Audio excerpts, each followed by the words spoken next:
जय श्री राम, जय श्री श्याम। दोस्तों, आज हम आपको दिखाएंगे कि एयर फ्रायर में शकरकंदी कैसे बनाते हैं सिर्फ 15 मिनट में। ये हमने शकरकंदी ले ली, इनको अच्छे से धो लिया, सुखा लिया और एयर फ्रायर में अब इसको डाल देते हैं।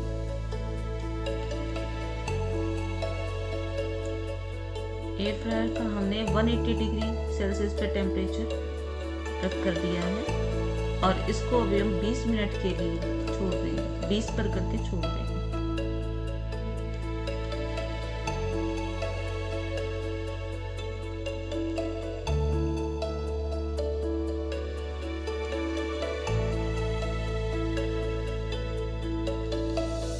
टाइमर 10 पे आ चुका है, तो अब एक बार निकाल के हम इनको पलट देंगे।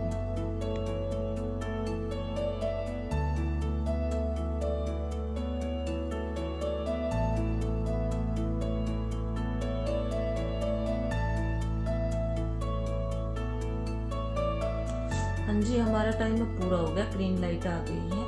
हम इसको एक बार चेक जरूर कर लेना। अगर इसमें थोड़ी सी आपको लगे कि अभी कच्ची है, फोक डाल के देखना। अगर टाइट लगे तो एक बार 10 मिनट के लिए, 5 मिनट के लिए फिर लगा देना इसको। और उसके बाद अगर ये पूरी फोक चली जाती है, क्रीम निकलती है, तो ये पूरी पक चुकी है।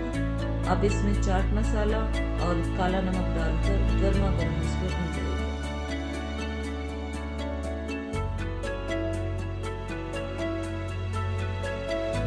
सर्दियों में गर्मा गर्म शकरकंदी